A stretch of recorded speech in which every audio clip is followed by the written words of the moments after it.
Yeah, brother, the Hulkamaniacs are all fired up. The holster got jumped down at Texas Motor Speedway, brother. That ain't gonna happen this time, man. I'm pulling in the pits, and I'm breaking out the secret weapon, man. Kyle, Killer Busch. It's all going down in Fallen, Kentucky, the flank of the track, and I'm all charged up. Thanks to our good sponsor over at Interstate Batteries. And I've been having a mean amount of green M&Ms because it's gonna be an orgy of pain. And Brad Keselowski, you stick your nose in this one, we're gonna be breaking out the Skittles. Oh, we're prepared to taste a rainbow, brother. Oh, it's a double rainbow. What's that even mean? It means the box score starts right now. Oh, yeah. Oh, yeah. Oh. I don't know a lot about sports, but I can drink a lot of beer. My motto is simple. C's get degrees. Need a long, inappropriate hug? I'm your man. I think I'm smarter than you, because I probably am. Howard Collins, the box score.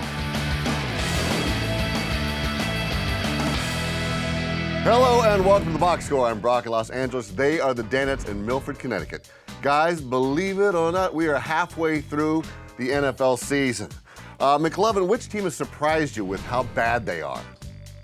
Which team has surprised you with how bad they are? You notice I repeat the question to buy time. Sure. The Dolphins are pretty stinky. Baltimore? Baltimore. Hey, you know, Toddy asked me. Oh, is that true? Baltimore is pretty bad. Eagles haven't been great still. Yeah, they won last night. They're in game out for us.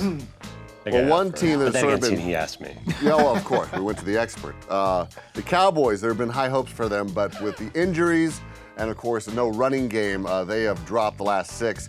But they are still in the headlines. Paulie, is there a more polarizing team in sports out there than the Cowboys? Historically, yes. I'd say Patriots in the past decade have been right there. They're kind of equal to the Cowboys. But Cowboys, even the Lakers and the Yankees, I don't think are like the Cowboys nationally as far as polarizing. Yankees are basically just really good. And the Lakers mostly are really good. Cowboys are not necessarily very good. Duke basketball. Duke is up there, but yeah. Also college basketball doesn't compare. I think But people hate Duke. You're right. No, you're right. If it was, people really hate the Cowboys. think percentage of sports fans in that sport, more people hate Duke in college basketball than hate the Cowboys. I agree. I think there's more negative feeling about Duke nationally than there is. But a lot of people like the Cowboys. Yeah. I used to live in Arizona, and there was as many Cowboys fans as there were Arizona Cardinals fans living around where I lived. Yankees too. You're right. That's Yankees a good are one. polarizing, but Yankees mostly win. So there's not, Cowboys haven't won in a long time. We were like children the last time they won. Yeah. Well, one guy brought in to help them is Greg Hardy, but he has made them even more polarizing with this abuse problem of his. And you had Ross Tucker on today, and he talked about how he would handle it if Greg Hardy was his teammate.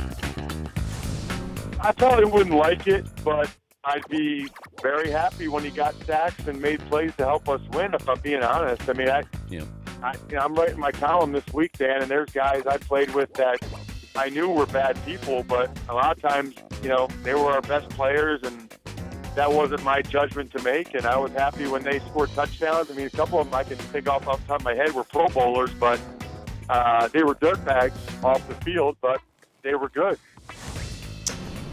Yeah, I mean, it's interesting, when you have so many people as part of a football team, not everybody's going to be the most upstanding member of the community. Greg Hardy's certainly a special case, I guess. But, I don't really know what we expect fans to do. Should they hold a walkout because Greg Hardy is on their team? I don't know, probably not. It's just one of those weird things when your team picks up a guy who is a pretty disgusting human being. It's like, well, they're still my team. I don't really know what people are supposed to do about it. And especially when you're a player, you're a cog. I mean, what can you do? I mean, I can't think of anyone who would have the power. If you were Tom Brady and they were about to sign a wide receiver who had the Greg Hardy type baggage, I think a guy like Tom Brady, and I'm not even sure, but maybe could walk in and say, like, you know what? Well, I don't want this guy on my team. And I don't know if he could. When you put it next to one of the things we were talking about today was the Missouri football case where Dan had said he doesn't like when people, you sort of put somebody's back to the wall and it's either all or nothing. But then at the same time, we're sort of asking for people to do that with Greg Hardy and like all or nothing them. Like, hey, if you guys have this guy on your team, I'm not going. We're all walking out. We're pulling our sponsorship dollars. So it's just a really complicated thing with no real right answer. I think that's going to happen someday. I think they're going to do, some team will do a walkout or threaten not to show up to practice. I could see that happening. The groundwork, or the blueprint has been laid by Missouri football a little bit. That's the question I asked Dan today. I was like, do you think other teams will see this and say, hey, this is how we get stuff done? Or they need you to play. Let's say Tony Romo said, you know what? I don't want this guy on my team. I just don't. I've got a wife and a couple of girls, and I'm going to rally the troops. It's a slippery slope. It though. is. That's a real slippery You could be slope. a big hypocrite. You could next week find yourself on the exact same opposite side of this, where now all of a sudden you're the guy that people are walking out against, and I think that's what people sort of shy away from. Like, hey, I'm no angel either here, so all of a sudden I get a DUI or something happens and I get in trouble. Is my whole team going to bail on me? I don't see any athlete doing Feeling that. holier than thou is a really dangerous pool to jump into. Or you take that attitude that it's just business and like, I don't have to love this guy and, we don't have to hang out afterwards, and if he's going to help us win, I'll try to, separate the two, and when we're playing together, great, but I don't want to have anything to do with him as soon as the game's Kind of like your attitude towards some of the Daniels. Pretty much. Yeah. Oh, of course. Well, Fritzy, not to insinuate that anything Hardy-like is going on in your lives, but do you have a morality clause or an understanding with the boss? Not so much a morality clause, but sometimes Great topic. I'll get a little talking to every once in a while if I said something off color or I try to make a joke and went a little too far. But nothing in writing, nothing where he made me sign any kind of documents about what I can look at on the computer during the course of a show, or specific comments to make or not make. I think the only time I've ever gotten spoken to. Talking to. Yeah. I like talking. Talking to. Sorry about that. About my behavior off the show was like my third week on the show. We were at the World Series and we went out pretty hard. And the next day I was hungover. And that's, again, I'm 2 or 3 weeks into working with Dan. And he was right there with me. We were going toe to toe with beers back in the day. And the next day I think I whined about being hungover and tired. He goes, don't want to hear it. He goes, either you can go out and do your job perfectly the next day, or you can't go out. And we never spoke about it again. He never had to. But I learned a great lesson that day. Like, yeah, this is the kind of job where you can go out socially and have some fun and have some pops. But if you can't do your job perfectly the next day, then you cannot. All right, well, let's do it perfectly right now. Let's do coming up, we're going to kick the fires and light the tires. No, it's the other way around. Kick the tires, light the fires. Yes, it's NASCAR action. Hey, you want to get out there in the track? Do it in a Ram 1500 Eco Diesel. Chase down the people in front of you, but don't wipe them out. Don't be cheap like that. Oh, you want to go maybe go out and do some Brodies in your principal's yard. You're going to do it fuel efficiently. That's right. Get more facts about all this at ramtrucks.com. Guts, glory, Ram.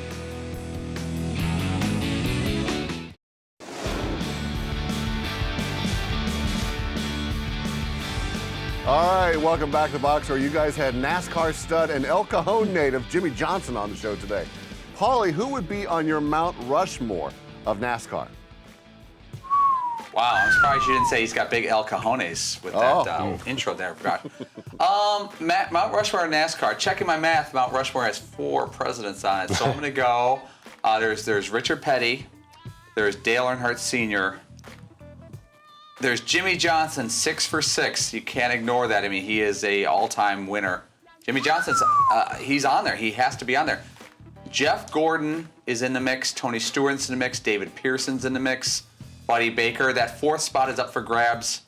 I would probably give it to, Say it. David Pearson is the 4th spot over over Jeff Gordon. Can we email your buddy, Tony, and see, You know what? headline, Paul Tony- Pabst turns on a friend. Tony has won 3 titles, and he separated them. He had one when he was young, one middle age, one later in his career. So he's in the top 7 or 8 all time. But it's all about results, I would guess. And some guys have had better results. Well, I don't know. I'm wondering why there's no Dick Trickle. All right, well, anyway. Jimmy Johnson is a clean racer, and he showed just that by defeating Brad Keselowski on Sunday. He called in today and talked about Matt Kenseth and that wreck and why he earned a suspension. It was a big moment. you got to be real about that. And there is a driver code on the track, and we do police things out there. I think myself and the industry is just after consistency. So if this is the case and this is how they're going to handle it, we hope that it's handled that way, as the years come. And being that it's the first time a driver has ever been suspended, there really isn't a clear understanding of what you can do and what you can't do. But I can tell you driver code inside the car, the way things went down last night racing Keselowski, we've both raced each other very well over the years, and there was no need to handle it any other way than which I did. Wow. Jimmy Johnson, of course, when I think of badasses on the NASCAR circuit, he's like the last person that comes to mind. And that answer sort of kind of confirms that. He's like, well, we will work it out. Who is actually a badass? Well, Senior.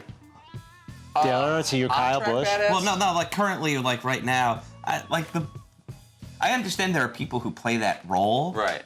Well, But there aren't really a lot of dudes that I'm like, now that guy's a badass. oh yeah, if you're saying off the racetrack, and I could beat up every single one of them, so could Right, you. yeah. I mean, there's not. Maybe Carl Edwards could take you because Carl's actually kind of. So like a Logano, like races like a badass, but he's you more wouldn't like be races afraid like to an fight ass. him. Now, badass and ass are like two different things. Is there anybody who's aggressive? That's a great question. Kyle Busch. Kyle Busch. I'm sorry, Kurt Busch, I would say historically, is the most disliked for the little things he's done. But Logano and Keselowski are right up there. They made name.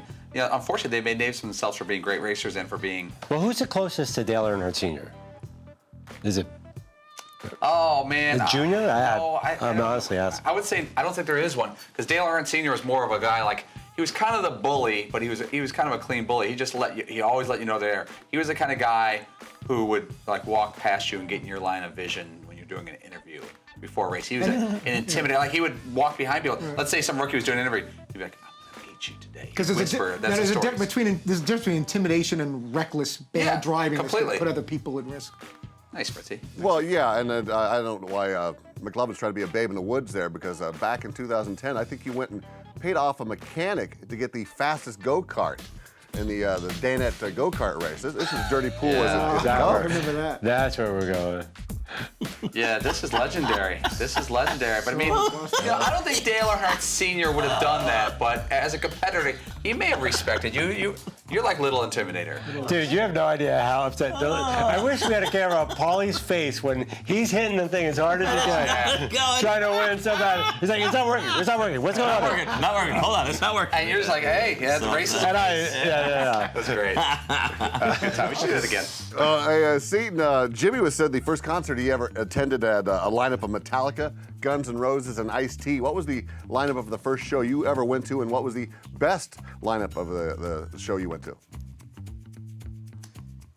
First lineup was Ziggy Marley and the Melody Makers with Queen Latifah opening and Crystal Waters was like the main opener. Yeah. And that was pretty great. That was the first time, not only my first concert, first time I saw marijuana, and the first time I saw Jello shots, where I was like, Wow. alcohol and Jello? And coincidentally, it's the first time you used marijuana and drank Jello shots. This is Just happened to be the crazy. same What the day. hell's going on here? Best lineup, I guess it would have to be like a festival show. Like back in the day when Lollapalooza would tour around, you could see like, Pearl Jam, Smashing Pumpkins, like all of these huge bands that are now pretty legendary. Beastie Boys and all of them, Bjork. So it would have to be like one of those kind of lineups, Bjork, right? Throw into some Bjork. Why not? Bjork is rad, man. She's awesome. But she's this little tiny thing that stands on stage and belts out these huge songs. Yeah, she's good. Amazing. And she's great at beating photographers up over in Taiwan. She's a tough little nut, she is. All right, things are going to get bloody after this. We're going to battle for a mock headline belt.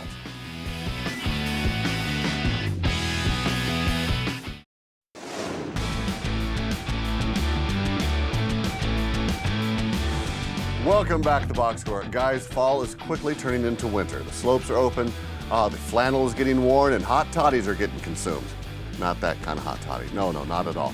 I think you're hot toddy, but no, not that kind. Well, with the seasons changing, that means there's an epic stretch of sports. So let's get to it with this edition of Mock Headline Battle Royale. I give you a headline, you give me a mock headline. First headline, number 6, Michigan State falls to Nebraska after a missed out-of-bounds penalty by the Huskers in the final seconds. Let's start it off with Paul Pabst. Shardy. Michigan State craps the bed with loss against Nebraska. Shardy. Steve Sharks. Let's go McLovin next. Okay, this is for fans of 1980s independent rock scene. Husker Don't. Spartans indie rocked by officials' bad call against Nebraska. Husker Du. Yeah, nowhere, right? So a Minneapolis band. Is that Okay, Bob Fritzy, That what do is. you got? Baked Nebraska. Were those officials high or something? Baked Alaska, baked Nebraska? Yeah. Yeah, I got it. It took me a second. I knew you were on the phone. Come in, Joe, Husker Du, Right on cue. Husker Don'ts, Church Burners. All right, who we have left? Seton. Nebraska, ha ha ha.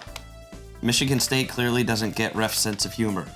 Nebraska. All right. I was trying to work in some type of comedy club. Mention like the funniest place in Nebraska. Oh, the crowd doubles down. Second headline. The Steelers' health woes continue as Ben Roethlisberger injures ankle on Sunday. We will go to, it's McLovin. Big Ben don't break my frickin' ankle by stepping on you, big jerk. Wow. Ben don't break. Good timing. Yeah. Kind of how you read it. Let's go to Paulie. Roethlisberger. It's German for out 2 to 4 weeks. Well done. Well That's done. good. That's good. Donkashane. Fritzy. Big Bent, Steelers QB, clocked again. Oh, I get that. That's pretty clever, too. Yeah. We're British. Seton. Softless burger. Big Ben gets another boo-boo. Steelers base brawls. Or balls. Alliteration. Our third headline. The Panthers defeat the Packers to remain undefeated at 8-0. Fritzy, let's start with you. Carol Weiner, Green Bay throwing tablets and punches after 2 straight defeats. Right there. Carol Weiner. Well deserved. Seton, you're next. I went Ivy League on this one. Newton's law of universal aggravation. Defenses can't stand offensive genius. Newton's law of universal. They What like do you it. think? Ivy League guy. Yeah, let's go to an Ivy It League was guy. turning Cam into McLovin, can you camp. outdo I that? wonder if you could do that. Yeah. No, I can't. As a matter of fact, I camped. Camp. Camp Camp. Stewart. Cobb salad. Randall left feeling like chopped lettuce after Rodgers misses him in the end zone in the last play. I don't even know what the hell that means. You were ordering lunch at the time. Yeah, I was actually Feeling really like It's like chopped liver. Yeah. Yeah. That headline was blue cheesy. All right, Paulie, your headline. Nice, Brock. Keekling ass and taking names. Luke Kuechly, you get it? Oh, come on. This crowd is so fickle. Keekling ass. All right, let's see here. Finally, our last headline. Aqib Talib's eye gouge penalty leaves Peyton Manning 3 yards short of all-time passing record. Front row and Seton. I keep on telling you to leave me alone. Oh, I'm in that same row. I keep on telling you to leave me alone. As he left Like enough it's a room, bully. McLovin Bully scratching Bronco. furiously. What do you have, McLovin? That's a stooge headline, bro. Talib's eye poke, not funny. Just like I don't think Three Stooges is that funny. Am I crazy? Yeah, I'm not a big Three Stooges. No. I don't like Three Stooges. those They're are- kind of mean. That's kind of mean. You guys like it, huh? Physical dopey. I think Yeah, they're this Larry is just pretty harsh fine. move. Paulie, your headline. Well, I had, hey, Aqib, want you just to leave him alone, so I'm going to call an audible here off the top of my head. Talib, don't like it, poking eyes out, poking eyes out. Casbar, actually. That's not bad, little Rock the Casbah. That's a good audible. That's a Cam Newton-like audible right there. And finally, Fritzy. Colts avoid shooting themselves in foot or poking themselves in eye. Cornerback gives a cornea excuse. I like corny excuse.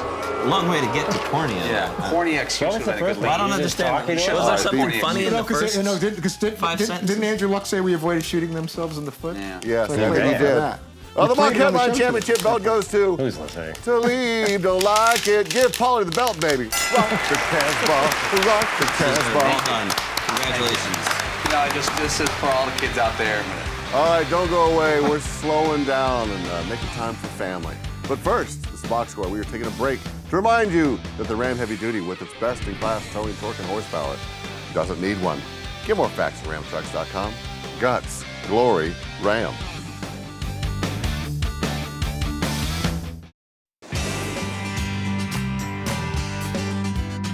Do you read nursery rhymes to your daughter? I read box scores and lines, Stuart Danny. I read your opening odds. Thank you, Shay. Whatever. Seton, could you give us maybe a demonstration of what do you think it sounds like if Shay was reading a nursery rhyme Because to the damn itsy bitsy spider keeps getting washed away from all the rain coming down the dang water spout. Got a monkey chasing a weasel around a mulberry bush? Yeah, of course Pop goes the weasel. What'd you expect? We're closing up shop here on the box score. Shay in Irving is a father. God help us all. Seton, did you go kitty music and nursery rhymes with Kieran, or was it more of a Hunter S. Thompson and Guar childhood for him? It's a little more Hunter S. Thompson and Guar, actually. And just like a couple of weeks ago, I woke up to Kieran singing, like, sort of under his breath, "Going off the rails on a crazy train." I was like, yeah, my boy's singing Ozzy right now. He's 5. This is great. So he didn't get a lot of nursery rhymes. He got a heavy dose of metal, for sure. That's going to help him out later in life. Hey, Paulie, you recently had your own family snafu. It turns out your brother-in-law had no idea that Peyton Manning was on the Broncos, but you let the rest of the family rip him. Are you going soft on us? You know what? I was pretty shocked because this guy's an aware guy and he knows a little bit about everything. He's not a big sports fan, and he's actually the second least sports fan of all my brother-in-laws. There's one that's even worse. But my brother-in-law, who knows least about sports, was like, dude, come on. I mean, it's really tough not to know that Peyton Manning left the Colts and went to the Broncos. If you lived in a foreign country for a few years, you'd probably still know it. Fascinating. That's a true story, man. He said it exactly like this. He goes, wait a second, hold the phone. Peyton Manning's a Bronco? And he was shocked by this. Oh, my God. McLovin, you strike me as someone that wouldn't suffer fools that don't know sports. I mean, how would you handle that situation? Oh, you kidding me? I suffer fools who don't know sports all the time. Oh! It's not necessary. No, but in all seriousness, I live in downtown Brooklyn, and like all these hipsters don't know the first thing about sports, and I actually like it because it makes me feel really smart. My wife also does not. She would say something like that, Peyton Manning. She does not like football. And you're able to control the urge not to say, "Are you kidding me? You don't even know that." Oh, because they're like so much cooler than I I am. love not talking sports with my wife's friends. Yeah, like my wife's I friends wish I are didn't like. know anything about sports. Yeah, occasionally they'll come up, but no, I suffer a lot of fools, and some consider me a fool. All right, But I well, suffer on that, I think we can end it on that. Fritzy, who's on tomorrow? Panthers tight end Greg Olsen will join us of the undefeated Panthers, just off a big win. So over the Panthers tight end Packers. of the undefeated Panthers? Panthers tight end Greg Olsen. of the Panthers tight undefeated end of the Carolina 7-1 Broncos. And Reggie Miller, Hall of Famer, Turner Sports NBA analyst. Works will for join Turner us as well. Sports. Turner Sports. Lives in the NBA booth. analyst. See him on TNT periodically. Oh, that's He'll join nice. us on the program as well. All right, thank you, gentlemen. Fabulous job today. We are back tomorrow right here on Audience Channel 239. The podcast is available for all those folks on the go. It's iTunes or podcast1.com. Cheers. I don't know a lot about sports, but I can drink a lot of beer. My motto is simple. C's get degrees. Need a long, inappropriate hug?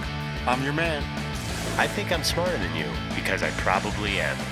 Hey, thanks for watching the box score. Holy cow!